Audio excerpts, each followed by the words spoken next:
নমস্কার বন্ধুরা, তোমরা সবাই কেমন আছো? আশা করি সকলেই খুবই ভালো আছো। পম্পা সিম্পল কুকে সবাইকে স্বাগত। আজকে আমি তোমাদের সঙ্গে একদম নতুন ধরনের ইউনিক একটা টিফিন রেসিপি শেয়ার করব। আশা করছি তোমরা এর আগে কখনো এই টিফিন রেসিপিটা বানিয়ে দেখোনি। আমার এই রেসিপি তোমরা যদি দেখো, তোমরাও কিন্তু খুব সহজে বানিয়ে ফেলতে পারবে। সঙ্গে প্রত্যেকেই কিন্তু ভীষণই খুশি হয়ে যাবে এই টিফিনটা পেলে। বাড়ির বড় থেকে ছোট, বিশেষ করে বাচ্চারা কিন্তু খুবই খুশি হয়ে যাবে। তাহলে আমি কিভাবে এই টিফিনটা বানিয়েছি বন্ধুরা, পুরো ভিডিওটা দেখো, তাহলে কিন্তু তোমরাও বানিয়ে ফেলবে। আর রেসিপিটা দেখার সময় বন্ধুরা অবশ্যই একটা লাইক দিয়ে দেবে। তোমাদের একটা লাইক আমার নতুন ভিডিও বানাতে উৎসাহ জাগায়। আর রেসিপিটা পুরোপুরি দেখার অনুরোধ রইল। তাহলে চলো ঝটপট শুরু করে দিই। বন্ধুদের কাছে বিশেষ অনুরোধ, ভিডিওটা তোমরা দেখার সময় একটা লাইক দিয়ে দেবে। তাহলে বন্ধুরা চলো ঝটপট শুরু করে দিই। আমার চ্যানেলে নতুন কেউ বন্ধু হয়ে থাকলে, যদি রেসিপির মধ্যে কোনো অংশে তোমাদের একটুও ভালো লেগে থাকে বা রেসিপিটা যদি তোমরা দেখো, তোমাদের কাছেও একটা অনুরোধ, তোমরা একটা লাইক দিয়ে দিবে বন্ধুরা। আর যদি খুব বেশি ভালো লেগে থাকে তাহলে রেসিপিটা শেয়ার করে দেবে। চলো এবার রেসিপিটা শুরু করি। তো বন্ধুরা এবার দেখো, সবার প্রথমে নিয়ে নিচ্ছি একটা মিক্সিং জার। আর এই মিক্সিং জারের মধ্যে দিয়ে দেবো আমি একটা ছোট বাটির হাফ বাটি সুজি। তো সুজিটা দেওয়ার পরে আমি দিয়ে দেবো সেই বাটিরই হাফ বাটি জল দিয়ে আমি এখানে সুজিটাকে ভালোভাবে একটা পেস্ট বানিয়ে আনবো। তো দেখো হাফ বাটি এখানে জল নিয়ে নিয়েছি। তারপরে ঢাকনা লাগিয়ে আমি এটাকে একটা পেস্ট বানিয়ে আনছি। তো বন্ধুরা দেখো, আমি এবার সুজিটাকে একটা পেস্ট বানিয়ে নিয়েছি। আর সুজিটা খুব সুন্দর করেই কিন্তু পেস্ট হয়ে গেছে। এবার আমি দিয়ে দিচ্ছি একটা বড় বাটির মধ্যে ঢেলে নেব। তো বন্ধুরা এখানে হাফ বাটি সুজির জন্য দেখো আমি এখানে নিয়ে নিচ্ছি হাফ বাটি আটা। তো আমি এখানে আটাটা আর সুজি দিয়েই এই রেসিপিটা বানাতে চলেছি। তোমরা পুরো ভিডিওটা দেখতে থাকো বন্ধুরা। আর এটা ভীষণই টেস্টি এবং হেলদি একটা রেসিপি আজকে তোমাদের সঙ্গে শেয়ার করব। তো পুরো ভিডিওটা দেখলেই তোমরা বুঝতে পারবে। আর বন্ধুরা আমি এখানে আটার ব্যবহার করলাম, তোমরা চাইলে কিন্তু এখানে ময়দাও ব্যবহার করতে পারো, কিংবা শুধু সুজি দিয়েও বানিয়ে নিতে পারো। দিয়ে দিচ্ছি এবার স্বাদ মতো লবণ। এবার অল্প অল্প করে জল দিয়ে আমি এটাকে কিন্তু ভালোভাবে মিশিয়ে নেব। আর এটা কিন্তু খুব বেশি পাতলা কিংবা খুব বেশি মোটা হবে না। তো দেখো বন্ধুরা, আর জলটা কিন্তু অল্প অল্প করে দিয়ে মিশাতে হবে। জলের এখানে কোনো আমি নির্দিষ্ট পরিমাপ বলছি না। তো ভালোভাবে মিশিয়ে নিতে হবে। মিশিয়ে নেওয়ার পরে আমি তোমাদের দেখিয়ে দেবো ব্যাটারের ঘনত্বটা ঠিক কিভাবে হতে হবে।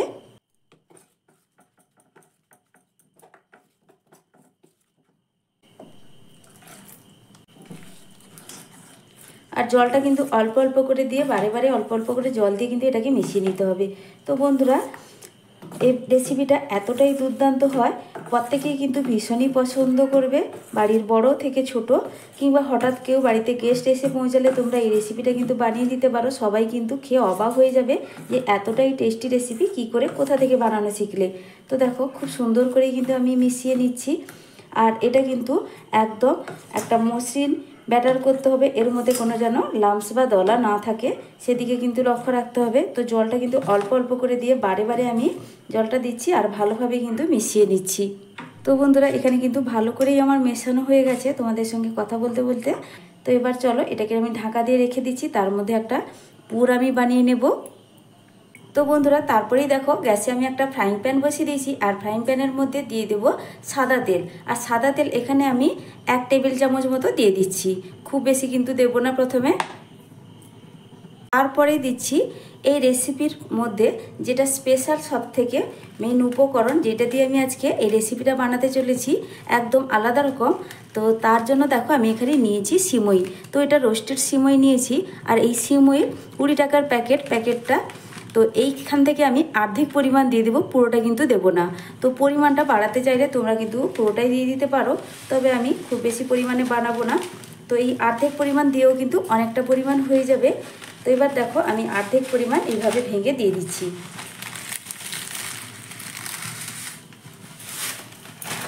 দিয়ে তারপরে দেখো একটু ছোট ছোট করে এইভাবে ভেঙে নিচ্ছি। তো এবার তেলের সঙ্গে এটাকে আমি একটু ভেজে নেব। আর এটা যেহেতু ভাজা আছে, তেলের সঙ্গে একটু ভেজে নিলে কি হবে, একটু ঝরঝরে থাকবে। আর যেহেতু এটা শুকনো ভাজা আছে, আমি একটু তেলের মধ্যে একটু নাড়াচাড়া করে ভেজে নিচ্ছি, তবে খুব বেশি ভাজবো না।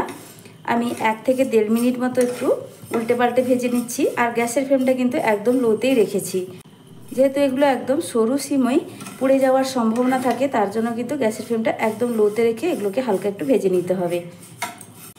আর সিমইটা এইভাবে আগে ভেজে নিলে একদমই ঝরঝরে থাকবে, একটুও কিন্তু ভেঙে যাবে না, খেতে ভীষণই ভালো লাগবে।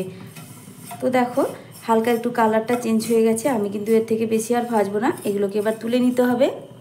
তো বন্ধুরা দেখো আমি এবার সিমইগুলো তুলে নিচ্ছি। আর বন্ধুরা বিভিন্নভাবে তোমরা টিফিন বানিয়ে খেয়েছো, এইভাবে সিমই দিয়ে আমি যেভাবে বানাচ্ছি একবার বানিয়ে দেখবে, আশা করছি তোমাদেরও ভীষণ ভালো লাগবে। তো দেখো আমি সিমইটা তুলে নিচ্ছি। তো পরিষ্কার করেই কিন্তু এখান থেকে তুলে নিতে হবে, না হলে সামান্য একটু থেকে গেলেও কিন্তু সেটা পুড়ে যাবে। তো ভালো করে আমি পরিষ্কার করে এখান থেকে তুলে নেব। তো বন্ধুরা সিমইগুলো পরিষ্কার করে প্যান থেকে আমি তুলে নিয়েছি। এবার সেই প্যানের মধ্যে আবারও দিয়ে দিচ্ছি আমি এখানে 2 চামচ মতো তেল। তেলটা গরম হয়ে গেছে। এবার দেখো আমি দিয়ে দিচ্ছি প্যানের মধ্যে একটা বড় সাইজের পেঁয়াজ কুচি রেখেছিলাম, কুচনো পেঁয়াজটা আমি এর মধ্যে দিয়ে দিলাম। দিয়ে দিচ্ছি 4 কোয়া রসুন, আমি এইভাবে কুচিয়ে রেখেছিলাম। রসুনের পরিমাণটা কিন্তু খুবই কম দিয়েছি।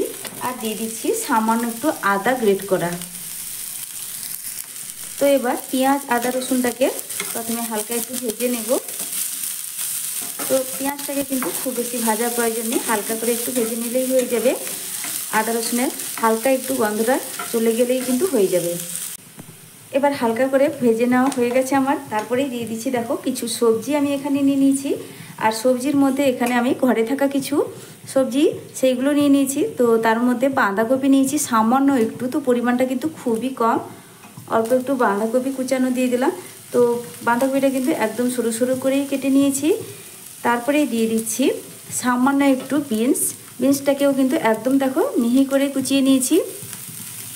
সব সবজিগুলোই কিন্তু অল্প অল্প করে দিচ্ছি। তারপরেই দিয়ে দিচ্ছি দেখো একটা ছোট সাইজের আলু, আমি এইভাবে গ্রেট করে নিয়েছিলাম, আলুটাকেও দিয়ে দিলাম। তো বন্ধুরা আমি এখানে যেসব সবজিগুলো আমার হাতের কাছে ছিল সেই সব সবজিগুলো ব্যবহার করেছি। তোমরা তোমাদের পছন্দ মতো সবজি এখানে ব্যবহার করতে পারো, যে কোনো সবজি, ক্যাপসিকাম আলাদা বিভিন্ন সবজি আছে সেগুলোও তোমরা ব্যবহার করতে পারো। তারপরেই দেখো বন্ধুরা একটা গাজরের অর্ধেক পরিমাণ গাজর আমি একইভাবে গ্রেট করে নিয়েছি, তো গাজরটাকেও আমি দিয়ে দিলাম। তারপরে দিয়ে দিচ্ছি স্বাদ মতো লবণ। তারপরে দিয়ে দিচ্ছি 2টো কাঁচা লঙ্কা কুচোনো, তবে ঝালটা যে যার পছন্দ মতো দিবে। আমি এখানে সামান্য একটু আজকে লঙ্কা ব্যবহার করলাম, খুব বেশি লঙ্কা কিন্তু এখানে দেব না। এবার সব কিছু উপকরণ ভালো করেই আমি মিশিয়ে নেব। আর এই পুরটা রেডি করতে কিন্তু বন্ধুরা খুব বেশি সময় লাগবে না, যেহেতু সব সবজিগুলো একদম মিহি করে কুচোনো আছে আর কিছু সবজি এখানে গ্রেট করা আছে। খুবই কম সময়ের মধ্যে পুরটা রেডি হয়ে যাবে। ভালো করে মিশিয়ে নেওয়ার পর আমি এখানে 2 মিনিট মতো গ্যাসের ফ্লেমটা মিডিয়ামে রেখে সবজিটাকে ভেজে নেব। আর এইভাবে ঢাকা দিয়ে সবজিটাকে ভাজলে সবজিটা কিন্তু খুব তাড়াতাড়ি সেদ্ধ হয়ে যাবে। তো বন্ধুরা এবার 2 মিনিট হয়ে গেছে। 2 মিনিটের পর আমি এবার ঢাকাটা খুলে নিচ্ছি। আর ঢাকাটা খুলে নেওয়ার পর ভালো করে আবার সবজিটা উপর নিচ করে নাড়াচাড়া করে নেব। এবার দিয়ে দিচ্ছি সামান্য একটু হলুদের গুঁড়ো, 4 চামচের হাফ চামচ মতো হবে। দিয়ে দিচ্ছি লঙ্কার গুঁড়ো, তবে এটা কাশ্মীরি রেড চিলি পাউডার। আর আমি এখানে যেহেতু আজকে লঙ্কাটা খুবই কম ব্যবহার করলাম আর পুরের কালারটা একটু দেখতে ভালো লাগবে, তার জন্য কিন্তু কাশ্মীরি লাল লঙ্কার গুঁড়োটা ব্যবহার করলাম। তোমরা কিন্তু ঝাল লঙ্কার গুঁড়োও ব্যবহার করতে পারো। দিয়ে দেবো হাফ চামচ ভাজা জিরের গুঁড়ো। ভাজা জিরের গুঁড়োটা দিলে কিন্তু ভীষণই ভালো লাগে খেতে। আর পুরের টেস্টটা আর একটু ভালো আসার জন্য দেখো দিয়ে দিচ্ছি সামান্য একটু চিনি। তো হাফ চামচ মতো এখানে চিনি দিলাম। চিনিটা দিলে কিন্তু পুরটা ভীষণই ভালো লাগবে খেতে, তবে এটা অপশনাল, তোমরা নাও দিতে পারো, চিনিটা স্কিপ করতে পারো। এবার সব মশলাগুলো ভালো করে আমি মিশিয়ে নেব।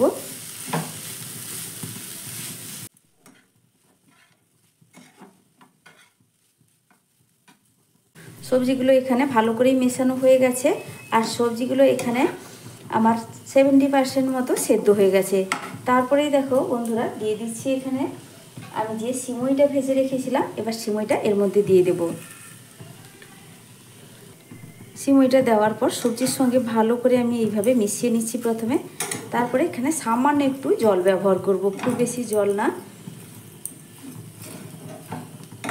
সবজি আর সিমইটা ভালো করে মিশিয়ে নেওয়ার পরে দেখো ছোটো বাটির এখানে হাফ বাটি জল দিয়ে দিলাম। আর এইটুকু জলের পরিমাণে সিমইটা কিন্তু ভালোভাবে সেদ্ধ হয়ে যাবে, আর সবজির যে যতটা পরিমাণ বাকি আছে এতেই কিন্তু সেদ্ধ হয়ে যাবে। তারপরে আমি এখানে ঢাকাটা দিয়ে দিচ্ছি। আর এটা একদম নতুন ধরনের একটা টিফিন রেসিপি বন্ধুরা, তোমরা পুরো ভিডিওটা দেখতে থাকো, কোথাও স্কিপ করো না, স্কিপ করলে কিন্তু বুঝতে পারবে না আমি কিভাবে বানাচ্ছি। ঢাকাটা দিয়ে দিলাম 2 মিনিটের জন্য, গ্যাসের ফ্লেমটা কিন্তু মিডিয়ামেই রেখেছি। তো বন্ধুরা 2 মিনিট হয়ে গেছে, 2 মিনিটের পর আমি ঢাকাটা খুলে নিলাম।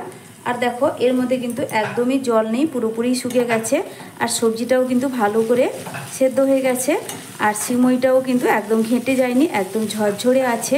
তো তোমরা দেখে নিশ্চয়ই বুঝতে পারছো আমার পুরটা কিন্তু একদমই রেডি হয়ে গেছে। তো সবার শেষে সামান্য একটু গরম মশলা ছড়িয়ে দিয়ে কিন্তু আমি পুরটা নামিয়ে নেব। দিয়ে দিচ্ছি সামান্য একটু গরম মশলা, খুব বেশি দেব না, অল্প পরিমাণ দিলাম। দিয়ে গরম মশলাটা দিয়ে ভালো করে মিশিয়ে নিলেই পুরটা একদমই রেডি। আমি একটা প্লেটের মধ্যে তুলে নেব। আর বন্ধুরা দেখো সিমইগুলো কিন্তু একদম ঝরঝরে আছে, পুরো কিন্তু ঘাঁটা ঘাঁটা হয়ে যায়নি একদম। এবার পুরটাকে আমি একটা প্লেটের মধ্যেই তুলে নিচ্ছি। এবার দেখো ফ্রাইং প্যানটা আবারও পরিষ্কার করে আমি বসিয়ে দিয়েছি গ্যাসে, আর প্যানটা এবার গরম হয়ে গেছে। দিয়ে দিচ্ছি আমি চা চামচে 1 চামচ মতো তেল।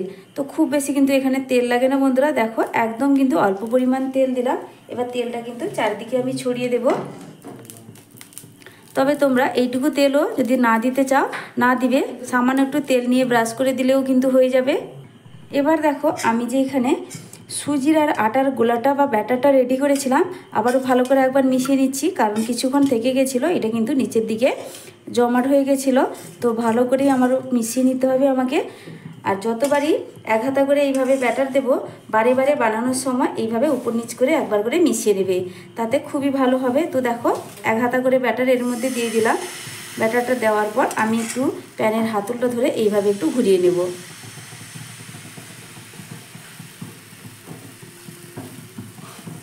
ব্যাটারটা দেওয়ার সঙ্গে সঙ্গেই দেখো উপর দিকটা এইভাবে শুকনো ভাব হয়ে গেছে। আর এটা হতে কিন্তু খুব বেশি সময় লাগে না, আর ঢাকা দেওয়ার কিন্তু একদমই প্রয়োজন নেই। তারপরে আমি যে পুরটা রেডি করে রেখেছিলাম, পুরটা দেখো কিছুটা পরিমাণ নিয়ে এখানে মাঝখান বরাবর এইভাবে দিয়ে দিচ্ছি। তো খুব বেশি দিচ্ছি না, ঠিক এইভাবে দিয়ে দিলাম। তারপরে হাত দিয়ে একটু এইভাবে চেপে চেপে সেট করে দিচ্ছি, যাতে পুরটা চারিদিকে ছড়িয়ে না থাকে, মাঝখান বরাবর থাকে। এবার আমি একটা খুন্তির সাহায্যে দেখো বন্ধুরা আমি 4 সাইডে এইভাবে ভাঁজ করে নেব। খুবই সহজ বানানো, একবার দেখলেই কিন্তু যে কেউ বানাতে পারবে। তো প্রথমে আমি 2 দিকটা এইভাবে ভাঁজ করে নিচ্ছি। তারপরে দেখো আবারও সাইডটা আমি এইভাবে মুড়ে নিচ্ছি, খুবই সহজ। দেখো বন্ধুরা কত সুন্দরভাবে টিফিনটা রেডি হয়ে গেছে। প্রত্যেকটা টিফিন একইভাবে রেডি করে নিতে হবে। তো বন্ধুরা দেখো সব টিফিনগুলো বানিয়ে নেওয়ার পর আমি এখানে একটা প্লেটে সার্ভ করে নিয়েছি। দেখো টিফিনগুলো দেখতে কতটা সুন্দর হয়েছে, ভীষণই লোভনীয় লাগছে দেখতে, তাই তো বন্ধুরা আমি এখানে সিমই দিয়ে কত সুন্দরভাবে টিফিনটা বানিয়ে ফেললাম। তোমরা বিভিন্নভাবে সিমই খেয়েছো, এইভাবে আমার মতো করে একবার এই টিফিনটা বানিয়ে দেখবে সিমই দিয়ে। আশা করছি তোমাদেরও ভীষণই ভালো লাগবে, আর বাচ্চারা তো খুবই খুশি হবে। তোমরা এইভাবে সিমই আর বিভিন্ন রকম সবজি বাড়িতে থাকা উপকরণ দিয়ে বানিয়ে যদি ফেলো, তাহলে কিন্তু বাচ্চাদের টিফিন বক্সে দিয়ে দিতে পারবে, সঙ্গে বড়দের অফিসের টিফিনের কাজেও তোমরা এইভাবে টিফিন বানিয়ে কাজে লাগিয়ে দিতে পারো। বড়রাও কিন্তু ভীষণই খুশি হবে। তো আমার এই আজকের টিফিনের রেসিপিটা তোমাদের কেমন লাগলো বন্ধুরা, অবশ্যই কমেন্ট করে জানাবে। আর যদি ভালো লেগে থাকে তাহলে বন্ধুদের কাছে একটাই অনুরোধ, প্লিজ একটা লাইক দিয়ে দেবে। তোমাদের একটা লাইক আমার নতুন ভিডিও বানাতে উৎসাহ জাগায় বন্ধুরা, প্লিজ প্লিজ একটা লাইক দেবে। আর যদি রেসিপিটা খুবই ভালো লেগে থাকে তাহলে সাবস্ক্রাইব করে পাশে থাকা বেল আইকনটা অবশ্যই প্রেস করে দেওয়ার অনুরোধ রইল। যখনই আমি নতুন কোনো ভিডিও আপলোড করব সবার আগে তোমাদের কাছেই পৌঁছে যাবে। তাহলে বন্ধুরা আজকের মতো টাটা, ফিরে আসছি নতুন এক রেসিপি নিয়ে। তোমরা সবাই ভালো থেকো, সুস্থ থেকো, দেখা হচ্ছে পরের কোনো রেসিপি নিয়ে।